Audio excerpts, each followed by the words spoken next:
안녕하십니까, 박세훈입니다.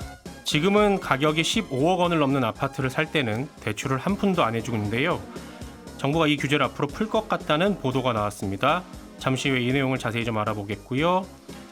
정부가 추석을 맞아 시중에 총 21조 원의 정책 자금을 공급하기로 했고, 한국은행도 추석 자금을 방출한다는데 이 돈은 대체 누구에게 어떻게 준다는 건지 이 돈의 정체를 좀 밝혀보겠습니다. 해외 주식에 투자하는 개인 투자자들이 최근에 세배 레버리지 ETF 투자를 늘리고 있다는 보도가 나왔습니다. 세배 레버리지 ETF가 뭔지 여기에 대해서도 간단히 알아보겠습니다. 9월 6일 화요일 손에 잡히는 경제 바로 시작합니다.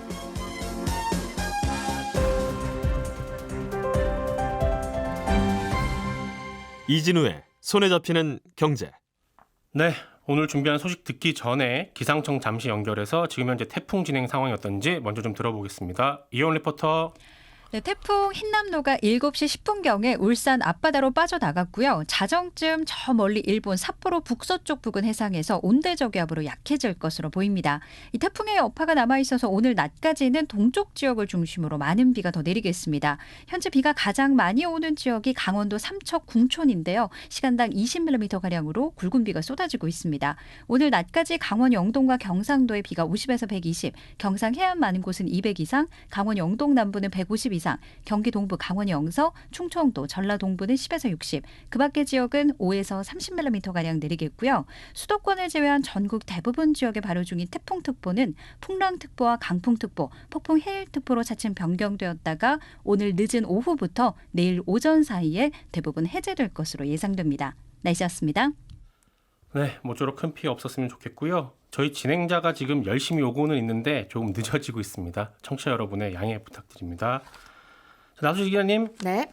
요즘 국내 투자자들이 가장 많이 투자하는 미국 주식이 세배 레버리지 ETF라던데 네. 이게 수익이 나도 3배, 손실이 나도 3배 네, 그런 그렇습니다. 상품인 거죠? 네, 그렇습니다. 이게 하루 움직임의 3배만큼 움직이는 상품인데 예를 들어 뭐 코스피에 투자하는 ETF다. 그러면은 코스피가 1% 오르면 ETF도 보통 그냥 1% 오르는데 3배짜리 레버리지는 3% 오르도록 만들어 둔 겁니다. 네. 근데 이게 좀 주의하셔야 될 게 하루 움직임의 3배거든요. 네. 그러니까 일주일 동안 코스피가 10% 오른다고 3배 레버리지 상품은 그럼 30% 이렇게 오르는 게 아니라 일주일 동안 만약에 쉬지 않고 올랐다면 눈덩이가 이렇게 불어나는 것처럼 3배보다 30%보다 그러니까 더 오르기도 하고 올랐다 내렸다 왔다 갔다 하면 3배보다 좀 덜 오르기도 하는 그런 상품입니다. 예를 들면 어떤 주식을 사람들이 많이 사들이고 있는 겁니까, 그럼? 네, 이 한 달 동안 국내 개인 투자자들이 해외에서 어떤 주식 가장 많이 샀는지 보면요. 1위부터 10위까지 절반이 3배 레버리지 상품입니다. 그러니까 1위는 미국 반도체 기업들의 주가를 따라가는데 요거를 3배 레버리지로 투자하는 ETF고 2위는 나스닥 지수 3배 레버리지 ETF. 그리고 심지어는 유럽에서 보면 이렇게 그냥 시장 전체가 아니라 뭐 테슬라처럼 그렇지 않아도 크게 출렁이는 주식들 3배 레버리지로 투자하는 굉장히 변동성이 큰 상품도 있는데 심지어는 이게 국내 투자자들이 유럽 주식 중에서 가장 많이 사들인 상품이거든요. 그래서 우리나라 투자자들이 얼마나 레버리지 상품을 사랑하는지 이것만 봐도 알 수 있을 것 같습니다. 예. 네. 마이크 제가 넘겨받아서 박 작가님 고맙습니다. 이어가 보죠. 네. 이런 주식을 네. 그러면 해외에서 사들이는 건가요? 네, 그렇습니다. 지금 해외에서 사고 있는데 왜냐하면 국내에서는 레버리지 상품을 투자하는 것이 굉장히 어렵습니다. 그러니까 일단 3배짜리 상품은 국내였고 2배까지는 있는데 이게 원래 그래서 2배짜리 상품을 국내 ETF 투자자들이 가장 많이 거래했던 주식이었거든요. 예. 근데 2020년에 이 코로나 이후에 개인 투자자들이 시장에 굉장히 많이 진입을 하면서 레버리지 ETF에 사람들의 투자가 많아지니까 금융당국이 볼 때 이렇게 주가가 많이 출렁이는 상품은 오를 때도 화끈한데 떨어질 때도 화끈하게 떨어지니까 예.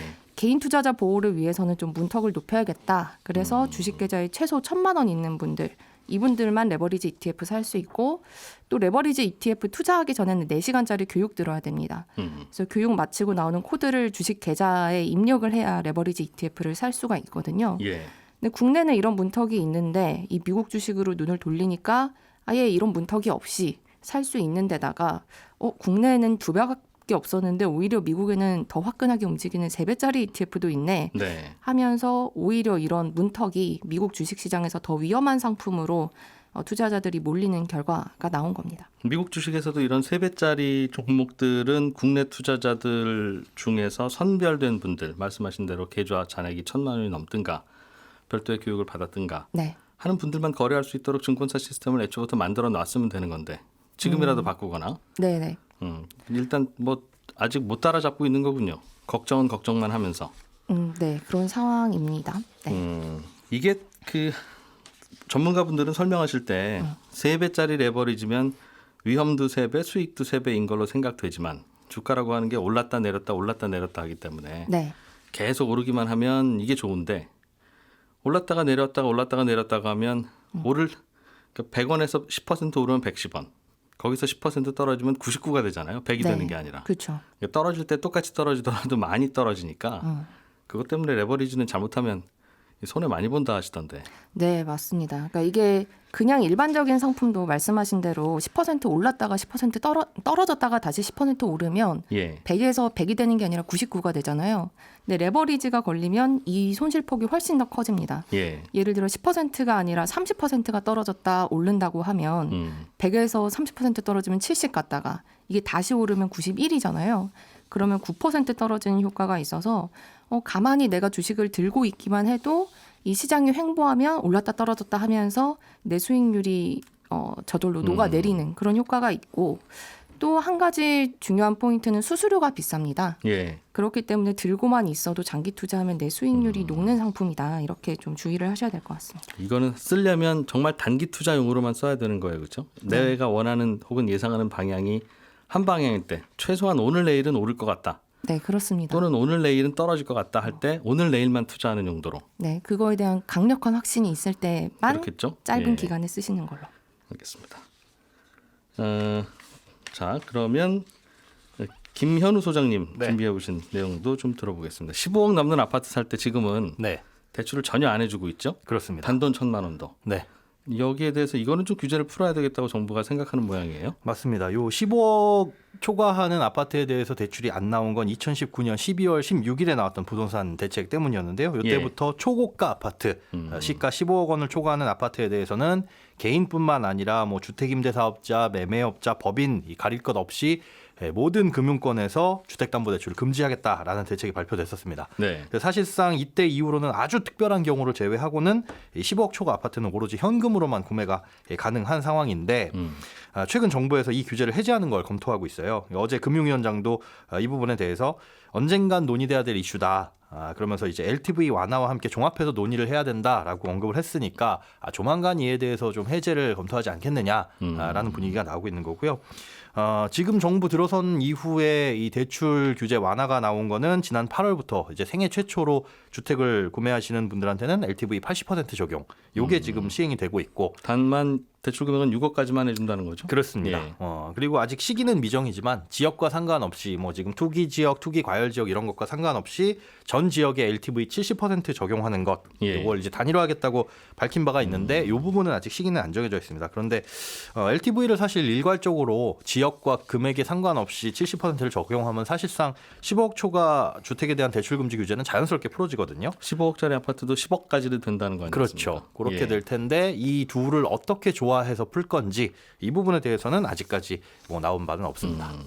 이게 참 대출을 풀어주면 당연히 집값은 오르는 쪽으로 움직일 테니까 그건 문제인데 네, 아무래도 그렇겠죠. 집값은 이미 뭐 10억 넘는 아파트가 서울에 훨씬 많아진 상태에서 예, 집 좀 사려면 이제 그게 눈에 들어오는데 대출을 넘어가- 안 해주면 맞습니다. 다 못 사면 이해가 되는데 부모님한테 빌릴 수 있는 사람은 살수 빌려서 있고. 살 수 있고 예, 은행에서는 안 빌려주고 네. 그게 이제 그 불만이 가장 걱정이죠. 그렇습니다. 그러다 보니까 15억 밑으로만 또 수요자가 몰리게 돼서 오히려 시장을 안정시키는 게 아니라 예. 실제 실수요자가 사는 이 저가, 중저가 이쪽 아파트에만 또 사람이 몰릴 수 있다. 그래서 부작용이 크다라고 이제 바라보는 과도하게 시각인 겁니다. 거품이 생기겠죠 그쪽에는. 예, 그렇습니다. 한 3억이면 되는 아파트가 막 6억, 7억, 8억 올라가고. 네. 아무래도 그러다 보니까 또 이제 원래는 이런 규제를 풀어주는 것 자체가 주택 가격을 또 자극하지 않을까라는 우려 때문에 꽉꽉 쥐고 있었던 건데 네. 지금 주택 시장 열기도 뭐 작년이나 재작년에 비해서는 빠르게 식고 있고 오히려 지금 주택 경기가 침체되는 거 아니냐라고 우려가 나오는 상황.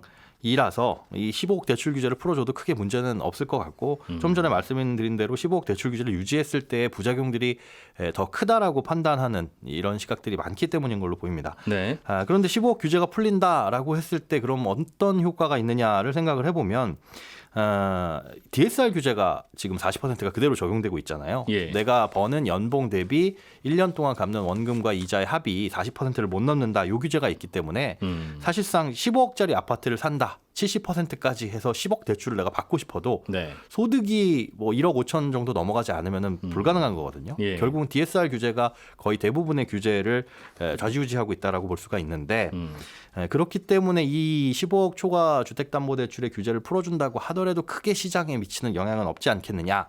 다만 이제 15억 넘는 집을 사려고 했는데 한 10억, 12억, 13억 있다. 그런데 은행에서 조금만 대출이 나오면 살 수 있는 그런 수요자들은 분명히 있겠죠. 예. 그래서 현금이 조금 부족해서 못 사는 사람들이 대출을 받아서 뛰어들게 됐을 때 요 덕에 거래가 일어날 수는 있는데 그동안 거래가 없었던 15억 초과 아파트에 이 매물로만 나와 있던 것들이 거래가 재개되면서 기존에 이제 실거래가를 기록했던 것에 비해서 더 위로 찍느냐 아래로 찍느냐 가격을 이거를 실제로 얼마 정도의 거래가 되느냐에 따라서 이제 주택 시장의 향방을 조금 예측할 수 있지 않을까 또 시장 분위기도 거기에 좌지우지되지 않을까 그렇게 바라보는 시각도 있습니다. 실제로 거래가 되기 시작하면 이제 그게 실제 가격으로 자리 잡을 거다. 그렇죠. 지금은 옛날에 6개월 전에 고가로 거래됐던 것만 있고 네, 호가들은 다 내려왔는데 실거래가 안 찍히고 있으니까 맞습니다. 우리 동네 집값에 대해서 다들 이제 각자 생각만 하고 있는데 네. 이 소식도 간단하게 좀 듣죠, 박 작가님. 서울시가 택시 요금의 변화를 좀 주기로 했습니까? 네. 크게 두 가지 변화가 앞으로 생길 예정인데요. 예. 하나는 기본 요금이 일단 올라갑니다. 지금은 3,800원인 기본 요금을 4,800원으로 1,000원 올리는 방안이 검토 중이고요. 예. 여기 거리당 요금, 시간당 요금도 아주 조금 변화가 생길 예정입니다. 다른 하나는 심야 요금제가 바뀐다는 건데요. 지금은 밤 12시부터 다음 날 새벽 4시까지 할증 요금이 부과되잖아요. 예. 근데 이 심야 할증 시간을 밤 10시부터 다음 날 4시까지로 2시간 더 늘리고요. 지금은 심야 할증 시간에 기본 요금에 20% 할증 요금으로 더 붙는데 앞으로는 밤 10시부터 11시까지는 지금처럼 20% 할증. 수요가 가장 몰리는 밤 11시부터 다음 날 새벽 2시까지는 기본 요금의 40%를 네. 할증 요금으로 받겠다는 겁니다. 2시부터 4시까지는 다시 20% 할증이고요. 그 변화는 11시부터 새벽 2시까지를 요금을 좀 더 받겠다. 그렇습니다. 그래서 주무시다가도 그 시간에는 좀 기사님들 나오실 수 있게 그렇습니다. 확정된 겁니까? 아직 확정된 건 아닙니다. 어제 관련해서 공청회를 연 거고요. 10월에 물가대책위원회가 열리는데 거기서 심의를 해서 최종적으로 결정이 됩니다. 근데 서울시의 지금 계획은 지금처럼 통과가 된다면 심야 할증 시간이랑 요금에 변화를 주는 건 올해 12월 초부터 시작을 하게 될 거고요. 예. 기본 요금을 올리는 건 내년 2월에 시행을 한다는 겁니다. 10월에 확정되면 다시 한번 이 시간에 정리해서 말씀을 드릴 거긴 한데 문제는 이런 식으로 요금의 변화를 주는 게 결국은 심야 시간에 택시 공급이 안 되니까 공급을 늘리겠다는 거거든요. 네. 근데 심야 할증 요금의 변화를 줄 때 서울시가 내놓은 계산을 보니까 하루에 한 43,000원 정도 더 벌 수 있을 거라는 계산이에요. 근데 이 정도 비용으로 과연 고령화된 개인 택시 그리고 택시 기사가 부족한 법인 택시가 심야에 운행을 더 할지 이 부분은 좀 의문입니다. 실제로 어제 공청회에서도 개인 택시협회랑 법인 택시협회 참석자들이 이 정도 수익 가지고는 우리가 움직일 수 없다 이런 의견을 밝히기도 했거든요. 20% 더 올려주는 것만으로는. 네, 야, 근데 요금 물론 이제 택시 요금이 우리나라가 소득 대비 낮다고는 한데 네. 하는데 선진국들에 비해서 한 번에 올릴 때 20%보다 그럼 더 올리기도 좀 쉽지는 않잖아요. 그렇죠. 일단 뭐 올려보고 또 가격으로 이렇게 변화를 주는 수밖에 없을 텐데. 네. 예. 근데 또 가격에 변화를 주면 수요가 줄게 될 겁니다. 그렇게 되면 다시 그렇긴 또 하겠죠. 공급이 달리게 되죠. 그렇군요. 김현우 소장님, 예. 지난번 폭우 때 네. 침수로 인해서 운행이 불가능한 차들을 네. 폐차하려고 해도 할 수 없는 경우가 있다. 네, 이게 그렇습니다. 무슨 말입니까? 요거를 조금 알아두셔야 될 필요가 있는데요. 특히나 이제 자동차를 사실 때 대출을 받으신 분들, 자동차 살 때 대출 받는 방법 유형은 크게 두 가지입니다. 이 보증서를 끊고 그 보증서를 담보로 받는 신용대출의 형태가 있고요. 예. 우리가 진짜 일반적으로 은행에 신용대출을 받으러 갔을 때도 보증서를 끊어서 받는 신용대출이 대부분이잖아요. 예. 그런데 그거 말고 마치 주택담보대출처럼 차량의 저당권을 설정해서 주택담보대출처럼 차량담보대출을 받는 형태가 있습니다. 이건 차량의 저당권이 실제로 잡혀 있는 거죠. 네. 그런데 이렇게 차량에 압류나 저당이 잡혀 있으면 폐차가 불가능하다고 되어 있습니다. 자동차 관리법에. 돈 빌려준 사람 허락 받아야 된다는 거죠? 그렇습니다. 이걸 폐차를 하러 왔을 때 저당이나 압류가 잡혀 있는지를 확인을 해서 그 이해관계자의 권익을 보호하려는 목적이거든요. 예. 함부로 폐차를 하면 안 되니까. 그래서 완벽하게 저당이나 압류가 해소된 다음에 그때야 이제 폐차를 할 수가 있는데 그래서 사실은 이렇게 걸려 있다고 하더라도 연식이 아주 오래돼서 사실상 그 차가 담보 가치가 없다. 이럴 때는 폐차를 해줍니다. 이게 이제 승용차의 경우에는 11년 이상이거든요. 이걸 네. 차량 초과한 말소라고 하는데 이렇게 11년이 지나지 않은 차량에 그럼 저당권이 잡혀 있으면 어떻게 되냐? 대출을 받을 때 이렇게 저당이 잡혀 있으면 어떻게 되냐? 차를 운행할 수 없는 상태가 되더라도 그 빚을 다 갚기 전까지는 사실상 폐차를 할 수가 없습니다. 네. 물론 이제 차량 연식이 11년이 넘어가서 저당이 잡혀 있음에도 불구하고 폐차를 하게 될 경우에는 빚이 사라지는 건 아니에요. 당연히 네. 이제 갚거나 다른 차를 샀을 때 또 저당이나 압류가 걸릴 수는 있는데 문제는 차를 폐차시키게 되면 그 차에 대한 보험료나 세금 같은 부담은 없어지겠죠. 네. 하지만 11년이 넘지 않는다 그러면 사실상 폐차할 수 있는 방법이 없다 보니까 다 갚아야 된다는 거죠? 갚을 때까지 차에 대한 보험료, 세금 이것도 계속 꾸준하게 낼 수밖에 없다는 거죠. 집 앞에 세워놔야 된다. 집 계속. 앞에 세워놔야 못 움직이는 차를 또 세워놔야 되는 부담도 있고요. 그래서 실제로 지금 대출을 받으신 분들 중에 이번에 침수가 된 분들 가량 한 500명 정도 가량이 지금 이 저당이 설정되어 있는 상태라서 폐차도 네. 못 하고 있고 따라서 이제 차를 유지하는 부담이 계속 늘어나게 될 텐데 이렇게 대출 형태에 따라서 나중에 폐차하는 소요가 생겼을 때 어떻게 다르다. 되는지 이런 부분들은 좀 알아두실 필요가 있을 것 같습니다. 범칙금이나 세금 밀린 것도 차곡차곡 쌓아놨다가 차 이렇게 폐차할 때 한꺼번에 갚으라고 그러죠? 그렇습니다. 그것도 갚지 않으면 이제 문제가 생길 수 있는 거죠. 그렇군요. 차가 좀 오래되면 일단은 차 폐차하고 세금 나중에 갚아라. 혹은 맞습니다. 대출 나중에 갚아라 이게 되고. 어차피 그 차에 대한 담보 가치가 없기 때문에 그 차 묶어놔봐야 소용이 없어서 그렇습니다. 그렇군요. 상식적으로 알아두자. 예. 네. 박세훈 작가님. 네. 정부가 이맘때만 되면 발표하는 뉴스가 있습니다. 그렇습니다. 추석 명절을 맞아서 중소기업 지원을 위해 뭐 몇 조의 자금을 공급하기로 했다. 네. 그냥 들으면 공급이라고 하는 단어가 참 우리나라에는 애매하게 쓰이는데 이게 빌려준다는 거냐 아니면 공짜로 준다는 거냐. 네. 공급은 이렇게도 해석되고 저렇게도 해석되잖아요. 그렇습니다. 음. 말씀하신 어떻게, 것처럼 구체적으로 이 어떻게 한다는 추석 거예요? 때 되면 단골로 나오는 뉴스인데 네. 21조 원이에요. 금액부터 말씀드리면. 왜냐하면 이 21조 원은 매년 안 바뀌기 때문입니다. 네. 결론부터 말씀드리면 정부가 중소기업에 공짜로 돈을 나눠주겠다는 게 아니라 그 정도로 대출을 해보겠다. 이런 의미입니다. 그럼 평소에는 담보 없다고 대출 안 해주던 중소기업한테 추석이라고 특별히 대출을 더 해준다는 거냐? 예. 그것도 아닌 게요. 정확하게 말하면 혹시 추석 때 대출을 받으려고 오는 우량한 중소기업이 있으면 은행이 대출을 잘 해줘서 21조 원 정도가 중소기업들한테 대출금으로 나갈 수 있게 노력하겠다. 네. 이런 뜻입니다. 근데 생각해보면 우량한 기업은 굳이 추석 아니더라도 대출을 잘 해주잖아요. 원래도 평소에도. 그렇죠. 예. 근데 대출을 못 해줄 기업이라면 어차피 추석이라고 해서 대출을 갑자기 해주는 것도 아니니까 네. 결국은 추석이라고 달라질 것도 없습니다. 그런데 원래 우량하지 않았는데 추석이니까 대출해드리겠습니다. 이것도 좀 이상하잖아요. 그렇죠. 풍성한 네. 예. 그러니까 열심히 하겠다라는 의미의 기사인데 매년 이렇게 나오는 겁니다. 그냥 그럼 그 21조 원이라는 숫자는 네. 누가 왜 어떻게 만든 겁니까? 이건요. 예. 추석 즈음이 되면 예. 정부가 매년 관행적으로 중소기업 대출 취급하는 은행에다가 예를 들면 기업은행, 산업은행, 신용보증기금. 거기다 신한은행, 하나은행 뭐 다 해주긴 해주죠. 네. 이번엔 또 세 개 은행이었는데 세 곳이었는데 예. 이번 추석에는 대출을 얼마나 해줄 건지 목표 금액을 한번 적어내 보세요라고 주문을 합니다. 예. 그러면 은행 입장에서는 아니 뭐 추석 아니더라도 대출 수요는 늘 있는 거니까 거기에 얼마 정도 더 보태서 각자 우리는 이번 추석에 이 정도를 대출 한번 해보겠습니다. 이렇게 대답을 하죠. 예. 그러면 정부는 그걸 다 더합니다. 예. 그래서 발표를 하죠. 그게 21조 원입니다. 참고로 이 21조 원에는 신규로 대출을 해주겠다라는 금액만 있는 게 아니라 예. 기존에 기존에 대출 나갔던 거 연장해주는 금액도 포함이 돼 있는 거거든요. 그거는 은행 문 열고 있으면 늘 하는 일이잖아요. 그렇습니다. 은행 문 열고 있으면 대출 받으실 분들은 오고 네, 안 받으실 분들은 안 오고 네, 만기가 연장하고 싶은 분들은 하고 그렇습니다. 하기 싫으면 안 하고. 그렇죠. 그래서 정부가 발표한 내용을 언론에서 보도를 하면 정부 중소기업의 추석자금 21조 원 공급 이런 뉴스가 나오는 겁니다. 매년 나오는 뉴스고요. 제가 예. 어제 좀 찾아보니까 금액도 거의 변함없이 매년 21조 원입니다. 어. 그러니까 앞으로 명절 때 이런 경제 뉴스가 나오면 그냥 그렇구나 하고 넘기시면 뉴스 읽는 시간을 좀 절약하실 수 있습니다.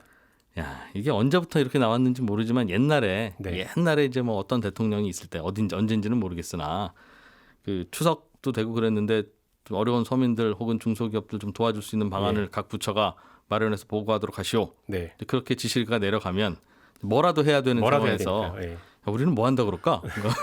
아니 은행이 뭐 하긴 뭐 합니까? 하면서 네. 결국은 그냥 평소처럼 문 열어놓겠습니다. 은행 문. 그 얘기를 길게 만들어서 네. 나오는 숫자라는 뜻이겠군요. 네.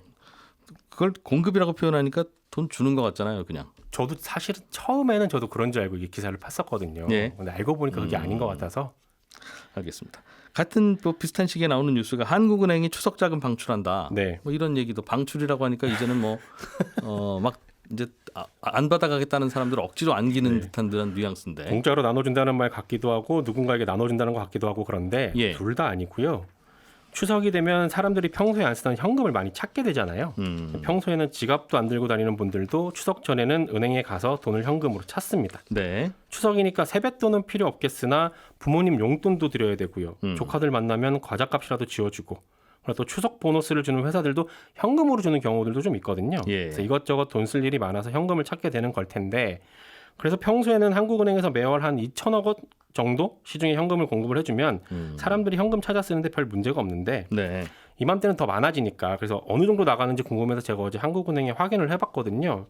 추석 연휴를 3일 정도로 잡을 때 대략 4조 원 정도가 지금 공급이 됩니다. 이맘때 되면. 공급이 된다는 건 평소보다 더 많은 수량의 현금이 필요하다는 말이죠. 그렇습니다. 조금 재밌게 말씀을 드리면 네. 시중은행들이 한국은행에 전화해서 저희 현금 필요합니다. 현금 좀 보내주세요. 평소에는 안 쓰던 현금을. 네. 그럼 이제 한국은행이 알겠습니다 하고 보내주는 거고요. 이걸 추석 자금 방출 이렇게 언론에서 부르는 겁니다. 야, 평소보다 현금 수요가 좀 더 많아지는 것 같습니다가 네. 정확한 표현인데 그렇죠. 이것도 뭐 해주는 것처럼 방출 이렇게 표현하는 거죠. 어제 기사 나온 것들 중에 관련 사진도 같이 실려 있는 기사들이 있거든요. 예. 근데 그 사진을 보면 종이돈 다발이 있어요. 그거를 사람 어깨 높이만큼 쌓아가지고 카트로 막 이렇게 싣고 다니는 그런 기사가 실려 있습니다. 실제로 한국은행 지하 창고에 있는 현금이 네, 이제 밖으로 나가는 장면일 텐데. 네. 그것도 한번 찾아보시면 이렇게 방출이 되는구나 라는 네. 걸 알 수 있습니다. 그 지폐가 한국은행 창고 안에 들어있을 때는 그게 우리나라 돈도 아니고 네, 통화량에도 안 잡히고 네, 뭐 종이도 아니고 뭐 그냥 그런 거라고 하더군요. 실제로 그렇습니다. 이게 이제 밖으로 나가야 실제부터 그때부터는 돈인데 요즘에는 뭐 추석 때도 현금 쓸 일 예전보다 좀 줄어든 것 같기도 하고. 저는 현금 많이 찾았습니다. 추석 때 네, 왜요? 조카들 용돈 줘야 돼가지고. 조카들 용돈 줘야 되는 거는 수년 전부터도 계속 같을 때였는데. 이제 돈을 좀 더 많이 벌어. 요즘 박 작가님 네. 주머니 사정이 좀 괜찮다. 시간이 한 1분 정도 남았는데 하나만 더 말씀드릴게요. 요거는 세상에 이런 일이 느낌의 보도가 하나 나왔는데 1분까지는 아니고 약 한 20초 남았습니다. 예. 그럼 요 얘기는 다음 내일 시간에 이어서 드리겠습니다. 뭔지 모르지만 네. 제목만 알려주세요. 가상화폐 거래소가 예. 9만 5천 원 환불해달라고 했던 고객한테 100억 원을 환불했다는 소식입니다. 내일 들어보죠. 네. 예, 나수지 기자님, 박세훈 작가님, 김현우 소장님 고생 많으셨습니다. 늦은 진행자 기다리시느라고 청취자 여러분들도 고생 많으셨고 죄송합니다. 저는 11시 5분에 손경제 플러스에서 다시 인사드리겠습니다. 이진우였습니다. 고맙습니다.